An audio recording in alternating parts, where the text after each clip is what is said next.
Hey guys, welcome back. I hope you are having an amazing day. Let's get right into the stories. The first one is a pro-revenge story. My dad, Jack, passed away on March 15th, 2025. He lived with me briefly before his death, following a long period of chronic illness spanning over 15 years. As his health deteriorated, he relied more on my mom, Sarah, for assistance. She had never been a great person, and she fully exploited his disability and mobility issues as he declined. For years, she claimed to be separated and divorced, chatting with other men online. She frequently declared her intention to move away and marry someone else. Moreover, she took advantage of him financially. We explored every legal avenue we could find to have her evicted, arrested, or forced out, but our attempts were met with responses that it was a civil matter and nothing could be done. Dad made me his durable power of attorney and added me to all his accounts. One day I confronted Sarah about her behavior. "How can you treat Dad this way after everything he's done for you?" I asked. She scoffed. "You don't understand our relationship. Mind your own business." "This is my business," I retorted. "He's my father, and I won't stand by while you mistreat him." I had tried for years to convince Dad to move in with me, but he refused to leave the house he had worked so hard to pay for. "Son, I appreciate your concern," he'd say, "but this is my home. I can't just leave it behind." I brought him home on hospice the day after Thanksgiving and ensured his final days were as comfortable as possible. After meeting with the funeral home to carry out his final wishes, I was informed they required consent from my mother to allow me to cremate him. Unsurprisingly, she initially refused. "I won't allow it," she said firmly. "Mom, this is what Dad wanted," I pleaded. "I don't care, it's not happening," she insisted. She only agreed after I allowed her to keep the Social Security survivor benefits, which would have been hers anyway. I wrote Dad's obituary and deliberately left her out of it. There wasn't a single word or mention that he had ever been married or had a spouse. I didn't believe she deserved to be recognized or viewed as a grieving widow when she had spent their marriage as a terrible spouse in person. She was furious, and there were numerous questions from friends and family. "Where's Sarah's name in the obituary?" my aunt asked. "I chose not to include her," I replied simply. "But why?" she pressed. "There are reasons," I said, leaving it at that. I've spent years in therapy working through maternal narcissistic abuse, and I believe if she didn't want me to talk about it, she shouldn't have done it. When people inquired about the situation, I was honest about the years of abuse my father and I endured from her. I've completely shattered the public image and victim complex she had spent years cultivating. "Your mother is devastated," a family friend told me. "She says you're spreading lies about her." "I'm only telling the truth," I responded. "If she's upset, it's because her actions are finally coming to light." I might be viewed as the villain in this scenario, but I would do it again in a heartbeat. The truth needed to be told, and I refused to perpetuate the facade of a loving family when the reality was so different. The next one is an entitled People's Story. I never thought I'd be writing one of these stories, but here I am. It all started when my wife and I bought our dream home last year, a cozy little house at the end of a long private road surrounded by woods. We loved the peace and quiet. The only downside was our next-door neighbor, Karen. From day one, Karen made it clear she didn't like us. She'd glare whenever we drove by and once yelled at us for having friends over, claiming we were disturbing the tranquility. We tried to keep the peace, but nothing seemed to satisfy her. Things came to a head last month. I was heading to work when I noticed a giant yellow bulldozer parked at the entrance to our road. Confused, I got out to investigate. That's when Karen marched up, practically frothing at the mouth. "It's about time you learn your place around here," she shrieked. "This road is mine, and I'm tearing it up. You have no right to use it anymore." I was stunned. "What are you talking about? This is a shared private road. We have an easement to use it," Karen sneered. "Not anymore. I own this land, and I'm revoking your access. You'll have to find another way to your house." My mind was reeling. Our property would be landlocked without this road. There was no other way in or out. "You can't do this," I protested. "It's illegal. We have a legal right to access our property." "Watch me," Karen spat. She stomped over to the bulldozer and climbed in. I called the police in a panic, explaining the situation. They said they'd send someone out, but it would take a while. Meanwhile, Karen fired up the bulldozer and started tearing into the road. I stood in front of the bulldozer trying to reason with her. "Karen, please stop! This is insane! You're breaking the law!" She just cackled maniacally and kept plowing forward. I had to jump out of the way to avoid being run over. All I could do was watch helplessly as she ripped up huge chunks of asphalt. After what felt like hours, a police cruiser finally pulled up. 2 officers got out, looking bewildered at the scene before them. "Ma'am, you need to stop the bulldozer immediately," one officer called out. Karen ignored them completely, continuing to gleefully destroy the road. The officers approached cautiously. "Ma'am, this is your final warning. Stop the vehicle now or we will be forced to remove you." When Karen still didn't respond, the officers climbed up and forcibly pulled her out of the bulldozer. She thrashed and screeched like a wild animal as they handcuffed her. "You can't arrest me," she wailed. "I own this land. They're the trespassers." I explained the situation to the officers, how it was a shared private road that we had a legal easement to use. They nodded sympathetically. "We'll need to see documentation, but it sounds like she had no right to do this," one officer said. "She'll be charged with destruction of property, at minimum." As they put Karen in the back of the cruiser, she was still ranting about how the road belonged to her. The officers assured me they'd be in touch about pressing charges. I called my boss to explain why I'd be late, then spent the rest of the morning documenting the damage and calling our insurance company. The road was torn up for a good 50 feet. It would cost thousands to repair. Over the next few weeks, the legal process unfolded. It turned out Karen had zero claim to the road. Her property line ended at the edge of it just like ours did. The easement was ironclad. We had every right to use the road to access our home. Karen was charged with felony destruction of property, along with a few other charges. She tried to claim she honestly thought she owned the road, but emails were uncovered showing she knew about the easement and was trying to force us out. In the end, Karen took a plea deal to avoid jail time. She had to pay a huge fine, cover the cost of road repairs, and was sentenced to 500 hours of community service. She also had to take anger management classes and was barred from coming near our property. The icing on the cake? Karen had to sell her house to pay for everything. Last we heard, she moved across the country to live with her sister. Good riddance. It took a while, but the road was finally repaired last week. Things are peaceful again. No more angry glares or shouted insults when we drive by. We can enjoy our home the way we always wanted to. I still can't believe how crazy the whole situation was. Who bulldozes a road in a delusional attempt to screw over their neighbors? I'm just glad justice was served in the end. Let this be a lesson to entitled people everywhere. Your actions have consequences.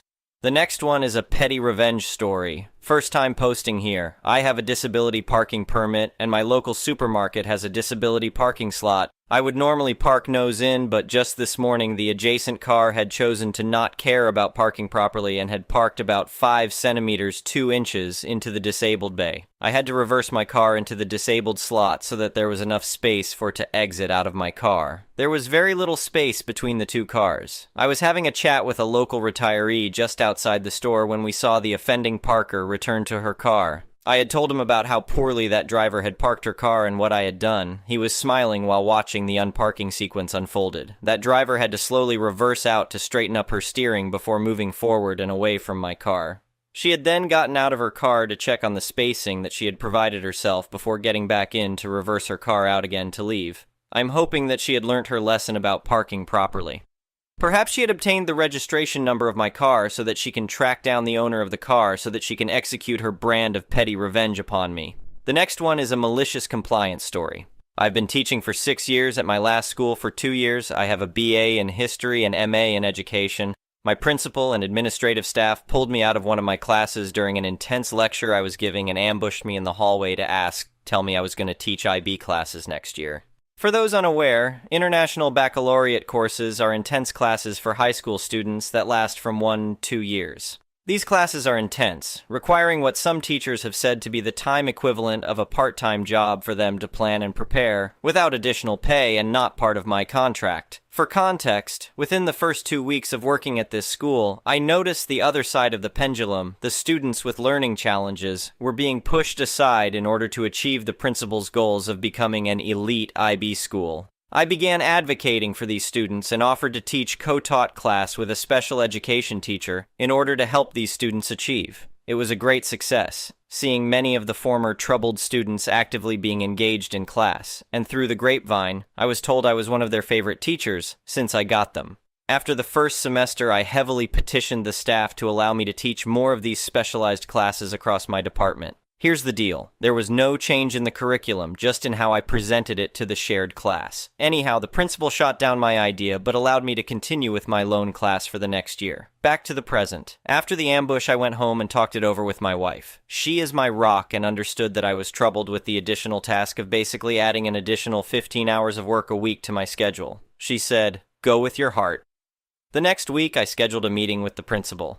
I told him I was unprepared to teach the IB course this year, but if he would give me this year to prepare the additional materials and create a curriculum, I would be good to go for the next. I also asked if there were any other additional classes he would like for me to put together to teach next year. He said, "No, teach this course next year or look for another job." I asked about additional co-taught courses for the shared students who were overlooked. He said they were not important. I reminded him, yet again, I was currently working toward my PhD in history in order to teach college-level courses in high school so students could get dual credit and a jump on college and tech schools.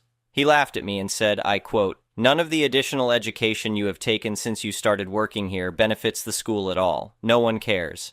This took the wind out of me. I love teaching. All of the additional work, time, and effort spent away from my family has been in order to be a better teacher, a better example for my students. I told him I would need to think about this, and quietly left the room. I took the next day off, spending time with my family and speaking with my therapist. I am very lucky to have a wonderful support system. I went back to work after that, and there were a number of staff that spoke to me privately. They agreed what he said was shameful. They shared that I was not the only teacher he spoke to this way, from changing failing grades to passing, to having teachers sponsor multiple extracurricular clubs without pay. I went to my union rep and added my statement to his ever-growing pile of staff statements about the principal. I assured him I was willing to go to the school board, etc. Just give me a call. Yep, I decided I was done. I wrote the principal an outstanding resignation letter, full of positivity and thanking him for the wonderful opportunity to work at his school, and to have learned from his outstanding example of leadership. Did I also mention I forwarded the email to the entire staff? There was no way he could publicly respond negatively to my resignation, and he was furious. The majority of the staff knew what was going on. There were many smiles and fist bumps. I was told by the office staff later there were 5 other teachers that resigned, making this the biggest turnover in staff in a decade. The principal now has to go before the school board next month to explain what is happening at his school. I wonder if I'm going to get a call. The next one is an entitled People story. I lived with my sister a few years ago. While I did, I was there to help her with the house, cleaning, my nephew, etc. However, things didn't go down like that. When I moved in, my nephew was around 5-ish, and I, being his aunt, believed that being older than him, I may have some authority living in their house. Turns out, I was wrong. He had more than me. He didn't have to listen to me. He didn't have to help me clean when I asked. I wasn't even an ass about it. They, for some reason, believed I was, though, saying things like, "Will you help me please clean up in here? IDK what all this stuff is or where it goes." I never spent time in the living room, mostly was secluded in my room, then was ignored for some video game or told to hold on. So I would ask again, "Hey, come on, please help me get this done for your mom while she's working, so everything's done when she's off work, please." Then I would get all whiny while I'm in the process of cleaning half of it already. Eventually, he'd go and bother his mom at work, and I'd be told by him that he doesn't have to do anything and to just leave him to play his games. The real kicker was when he'd get mad at me and tell me to just go to my room, though. Now that one, whoa, Nelly, that one was something else. Having his mom do nothing about it, well, that was even better. Well, she decided that when I house sat for my folks for 6 days while they were out of town and needed their cats to be watched. Since she was unemployed, she couldn't clean up after herself, her husband, and kid, and kicked me out. Now she is understanding the karma of that. I put up with her and her family straight up, treating me like a second-class citizen because I needed the roof over my head. I have been fighting the government to get my disability for years. I'm really ill, and her family treated me like I was a hypochondriac for 5 years. I was always overworking myself for them to make sure things were clean. Yes, there were days when I was just too sick, but I tried my hardest, pushing myself past my limits constantly. It was obvious I was very sick. I ballooned up to 275 pounds and then suddenly lost 105 pounds in just 1 year. I kept hearing my sister say, "Must be nice." It wasn't nice. It was god-awful. I had no idea why I was rapidly losing weight without trying. Because I was having a flare from all the stress I was under, apparently. Literally, 7 days after I moved out, I was diagnosed with 2 very rare diseases that are hard to detect. I even had to have major surgery just a few months later on my arteries because of the state of one of them because of one of my diseases. Do I get an apology for how I was treated? Nope. Do I still hear her saying the phrase, "Well, she is a hypochondriac too"? Every time I look at her echoing in my head, most definitely. Now she is dealing with my nephew who won't listen to her, won't do his schoolwork, argues back with her constantly, treats her like they let him treat me. While I was living there, when he started treating his mom like crap, I came to her defense. I told him it was not okay to disrespect his mother that way, that he shouldn't be disrespectful to her at all. To knock it off. 9/10 I was able to de-escalate. Not every time. Mainly because I wasn't allowed, nay, I was treated as though I was not a person in his life who had any authority over him. His other aunts and uncle did, though. Why? I think in their minds it all boils down to the fact that I don't have children. I wouldn't understand how to raise one. Now, I see it very simply. You don't need to have a child to have common sense, patience, intelligence, the ability to actually listen, and the ability to treat a child like it's a human being with intelligence of its own. If you actually listen patiently to what is being said by the child, you can have the common sense and intelligence to know whether or not they are playing you. You talk to them like they are people, not an idiot just because of their age, which most times tends to make things worse. You talk to them calmly and make them calmer by explaining that yelling at me isn't going to help me help you, and there you have it. If they trusted me enough to patch up their kids' wounds or get out their splinters, why wasn't I trusted enough to help them with their homework or teach them when they needed homeschooling? I am smart. I'm pretty sure I could have helped a bunch of 3rd or 4th graders. I'm just saying. They let me babysit, but I had no authority. Her kid would take his phone and sneak off, call his folks, and tattle on me if I ever wanted him to clean up after himself with his cousins. He blamed all messes made on his cousins, too. Now I am not there to help her. No one else helps her. She is left alone to deal with the mess she made, and part of me feels bad. Part of me does want to go over and help her. Then I remember that I have no authority, so what exactly would be the point? I would get there just to stand there. I think the best part of it all is that they are mad at me because I wasn't able to get back to finish cleaning up after I moved my things out. I don't drive. I had to move 35 minutes away from where I was living. I had no way there. Also, the situation I was put into was really no better than what I was already in. It's just a different setup with less yelling. The fact that they are mad at me at all and are still treating me with disdain and have yet to attempt any kind of apology for just being so awful to me is just too funny. I will forever have permanent mental scars from my time living there. I moved out at the end of 2022, and the thought of all of it still brings me to tears. The next one is an entitled parent's story. Here's the corrected version of the story. So, I've, 23F, been fighting against obesity for some years now. It's not that I was obese my whole life. When I was a child, I was pretty thin, but not entirely for the right reasons. The first reason I was thin is that I was quite active and passionate about martial arts. The second reason was that my parents hated the idea of me getting fat, really hated it. Since they knew I had genetic tendencies toward obesity, they acted super restrictively with my diet in an almost maniacal way. For example, if someone gave me an Easter egg, they would take it away and give it to someone else. If I was caught eating something they disapproved of, they would physically and verbally abuse me. They also constantly shamed me about my body, even though I was skinny, as I said, and terrified me about losing friends or not being loved if I gained weight. I remember my father frequently telling me that the world belongs to thin people, using those exact words. So I kept going like that until I was old enough to have some money and made the discovery that if I bought things with my own money and ate at school or elsewhere away from home, my parents couldn't control what I ate. That's when I started getting addicted to sugar and began eating compulsively every time I left home, which is how I started gaining weight. When I became an adult, I tried to lose weight in many ways, mostly without my parents' help because I couldn't trust them. However, 3 years ago, a series of unfortunate events, including my grandparents passing and my sister's drug addiction, I won't talk about that now, forced me to make the choice to try trusting my parents again. I think the pain humbled them somewhat, so they became more tolerable. Gradually, I decided to talk to my parents about my body insecurities and health issues, and they seemed somewhat understanding. At the time, I was somewhat scared of the idea of surgical intervention, but my parents began making the idea more appealing to me, no pun intended. After 2 years of discussion and promises, I decided to go ahead and say yes to bariatric surgery, a decision that made my parents literally weep. They helped with all the bureaucracy, promised to take good care of me, and be with me throughout the process. I think I've never felt so close to them.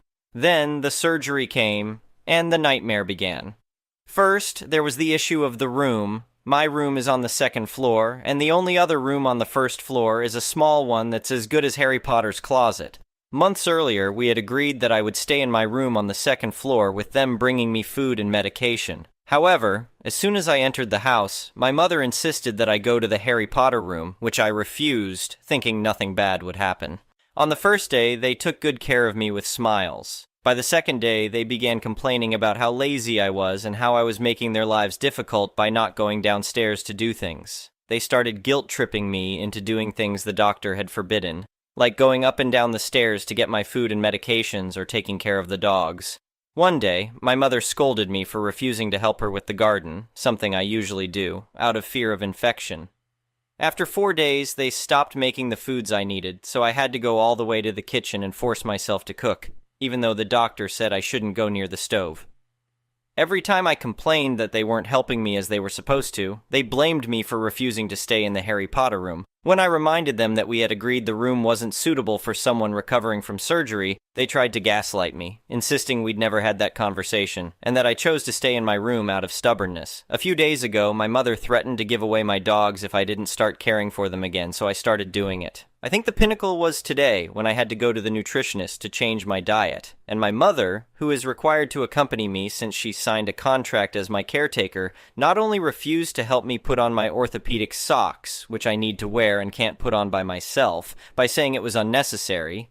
It wasn't. But she also made the appointment with the nutritionist very uncomfortable by telling the lady that I had privately mentioned finding her voice annoying. I was so embarrassed I didn't know where to look, and the doctor seemed uncomfortable too. When we left, I told my mother it was unnecessary and that I didn't appreciate what she did. Again, she became enraged and said she wouldn't bother to accompany me to the next appointment, which is today. So, I'll have to expose my weakened immune system by taking an Uber or asking a friend to take me. Again, she signed a contract and is required to accompany me. It's been almost 2 weeks since the surgery, and by now I not only feel abandoned, but also deeply regret trusting them with my health. In the end, me getting thinner is something they want, not because it's good for me, but because they can't stand the idea of me being fat. Thank you for watching. I would really appreciate it if you could like the video and subscribe to our channel if you haven't already.